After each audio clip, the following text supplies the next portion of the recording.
खुशामदीद। मैं मोहम्मद इमरान इस्तकबाल करता हूं आपका राजस्थान सरकार और वेदांता के CSR इनिशिएटिव ई कक्षा में, जिसके टेक्निकल पार्टनर हैं मिशन ज्ञान। आज की इस क्लास में मुताला करेंगे बच्चों हमारी दरसी किताब आईना अदब के हिस्सा नज़्म के सबक नंबर 17 का, जिसका उन्वान है रामायण का एक सीन। ये एक नज़्म है जो ब्रज नारायण चकबस्त ने लिखी है। बहुत मशहूर शायर हैं उर्दू अदब के।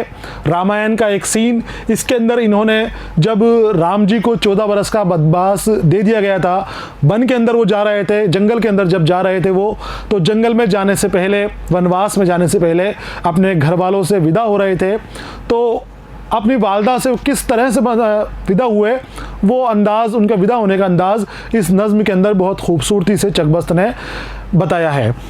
सबक को मैंने 3 हिस्सों में तकसीम किया है। पहले हिस्से के अंदर जो हम इसके शायर हैं मुसन्निफ़ ब्रज नारायण चकबस्त, इनकी ज़िंदगी के हवाले से बात करेंगे, और दूसरे हिस्से के अंदर हम नज़्म का मुताला करेंगे, नज़्म रामायण के एक सीन का मुताला करेंगे। और जो तीसरा हिस्सा होगा इस सबक का, उसमें पहले और दूसरे हिस्से से मुतालिक जो सवालात हैं उनके जवाबात हम शामिल करेंगे। तो हम शुरू करते हैं सबक का पहला हिस्सा, ब्रज नारायण चकबस्त। चकबस्त बच्चों उर्दू अदब की बहुत बड़ी हस्ती है। सिर्फ 44 साल आपकी हयात रही, 44 साल आप ज़िंदा रहे, और 35 साल की उम्र के अंदर ही आपको वो मुकाम हो गया था कि दूसरे शायरों के लिए वो मुकाम पाना बड़ा मुश्किल है। 35 सालों की उम्र के अंदर आपको असातिज़ा की फहरिस्त में शामिल कर लिया गया था। इकबाल और हसरत मुहानी जैसे शायरों की हम असर आपको माना जाता है, उनकी रो का शायर आपको माना जाता है चकबस्त को। और वतन परस्ती और कौमी यकजहती का जज्बा जो है आपके अंदर कूट कूट के भरा हुआ था।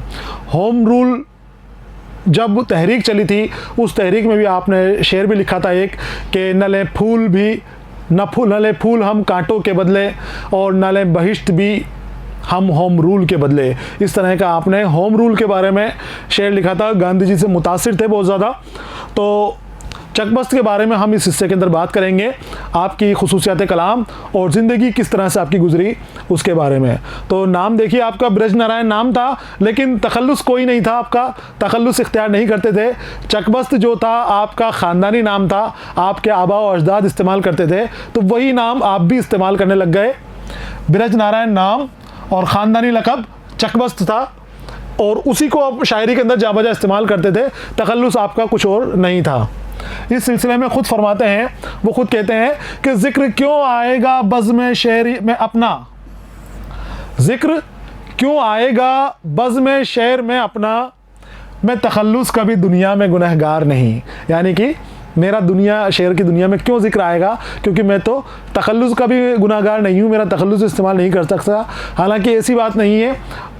शेर और अदब की दुनिया के अंदर, उर्दू अदब की दुनिया के अंदर चकबस्त का नाम किसी तारुफ का मोहताज नहीं है। बहुत बड़ा नाम है, आपने बहुत बड़ा कारनामे करके दिखाए हैं।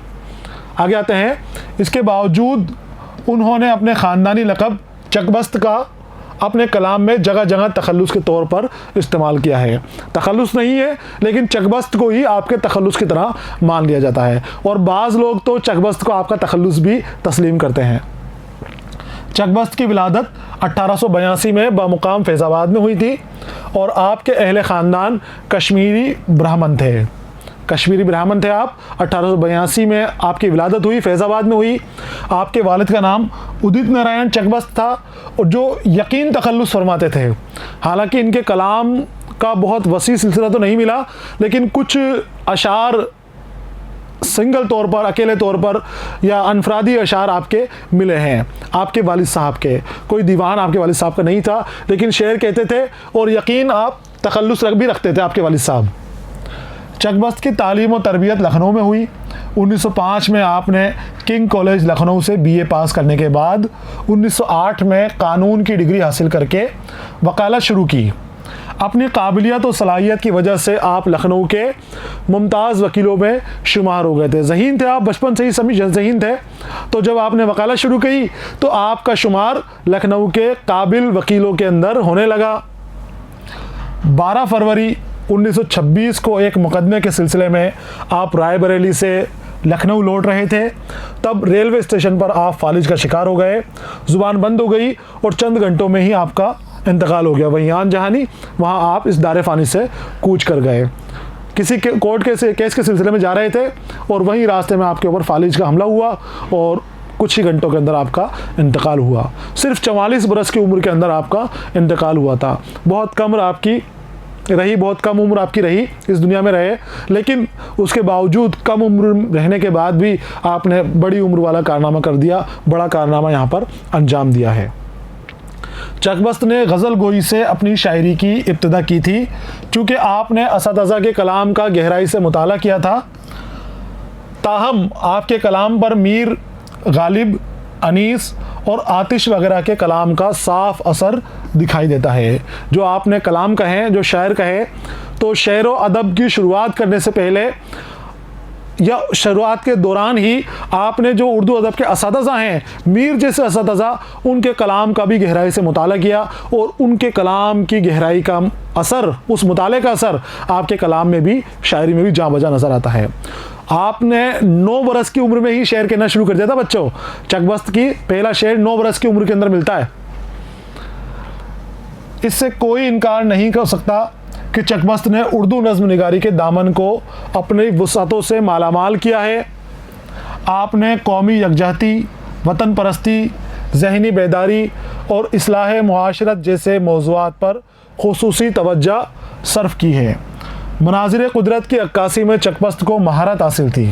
मनाज़िर कुदरत, जो नज़ारे फैले हुए हैं कुदरत के, उनकी अक्कासी करना, अपनी शायरी में उनको इस तरह से इस्तेमाल करना कि जब कारी पढ़े तो उसको नज़ारे ऐसा लगे कि जैसे नज़ारे उसके सामने पैदा हो गए हैं, सामने नज़र आ गए हैं। तो इस तरह की शायरी में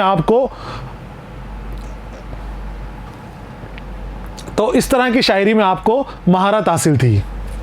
ज़बान निहायत साफ़ और अंदाज़ बयान दिलकश था। आपका मजमुआ कलाम सुबह वतन के उन्वान से शाये हुआ है। अलावाज़ सुबह उम्मीद नामी एक रिसाला निकालकर आपने उर्दू सहाफ़त की तारीख़ में भी अपना नाम दर्ज कराया है।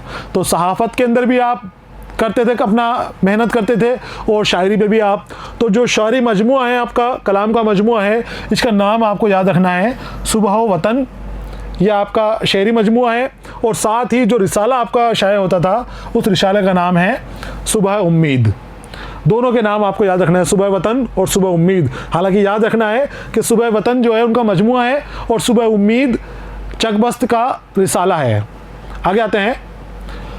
चकबस्त की मशहूर नज़मों में आवाज़ कौम, शेर देहरादून, खाके वतन और गोखले का मरसिया अहम है। अगर उनकी नज़मों के बारे में बात करें, मशहूर नज़में जो हैं, तो उनके नाम दे रखे हैं आपके कि आवाज़ कौम, शेर देहरादून, गोखले का मरसिया और खाके वतन जो है आपकी मशहूर नज़में हैं, और बहुत मारूफ भी हैं। ये जो हमारे सबक के अंदर दी गई है, जो रामायण का एक सीन, इसके बारे में अगर हम बात करें तो नज़्म रामायण का एक सीन चकबस्त ने अपने मजहबी अकायद की अक्कासी की है। उन्होंने इस नज़्म के हवाले से ये वाज़े किया है कि रामचंद्र जी अपने माँ बाप के फरमाबरदार बेटे थे। रामायण के एक सीन में उनकी जज्बात क्या हैं, रामचंद्र जी के अपने माँ बाप के लिए, अपने बाप के बारे में वो क्या सोचते हैं, अपनी वालिदा के बारे में क्या अक़ीदा रखते हैं, उन सब की अक्कासी उन्होंने उस नज़्म के अंदर की है, जिसका हम मुताला करने वाले हैं। और जब हम मुताला करेंगे तो आपको ख़ुद को समझ में आ जाएगा कि कितने आला पाए के आप शायर थे, कितने बुलंद दर्जे के आप शायर थे। उन्होंने अपने वालिद और राम के बारे में बात किया है कि राम ने अपने वालिद राजा दशरथ जी के हुक्म की तामील में शाही ठाट बाट छोड़कर बनवास को पसंद किया। ये नज़्म रामचंद्र जी के मिसाली किरदार, जिसको मिसाल के तौर पर पेश किया जाए, मॉडल, आदर्श रूप करार दिया है, इनको पेश करती है। चकबस्त के दिलगदाज अंदाज ने नज़्म की अहमियत को और बढ़ा दिया है। अल्फाज की चुस्त बंदिश और ख़यालात की पाकीज़गी ने इस नज़्म को मुतासिर कुन बना दिया है। जो हम पढ़ने वाले हैं, इसके अंदर जब राम जी को वनवास मिल गया था, 14 साल के लिए उनको अपना राज छोड़कर जंगलों में रहना था, जंगलों की ज़िंदगी गुजारनी थी बयाबान में जाकर, तो उन्होंने वो भी खुशी खुशी कबूल कर लिया अपने माँ बाप की अक़ीदत के अंदर, अपने माँ बाप की बात मानते हुए। और उसके बाद जब उनकी रवानगी हुई तो अपनी वालदा से जब विदा हुए, तो वालदा से विदा का सीन यहाँ पर शामिल किया गया है, और बहुत खूबसूरत अंदाज़ में, दिलगुदाज अंदाज में चकबस्त ने ये नज़्म लिखी है। तो ये था बच्चों ब्रज नारायण चकपस की ज़िंदगी के हवाले से मुख्तसर मालूमात, साथ ही खुसूसियात कलाम, और जो हमारी नज़्म हम पढ़ने वाले हैं रामायण का एक सीन, उसके हवाले से मुख्तसर मालूमात। अगले हिस्से के अंदर हम तवील मालूमात वहाँ पर हासिल करेंगे, पूरी बातें जानेंगे उस सीन के बारे में भी, और उस सबक का भी हम मुताला करेंगे। तो अगला वीडियो आने तक आपको इंतज़ार करना है। तब तक के लिए पढ़ते रहिए, खुश रहिए, अलविदा।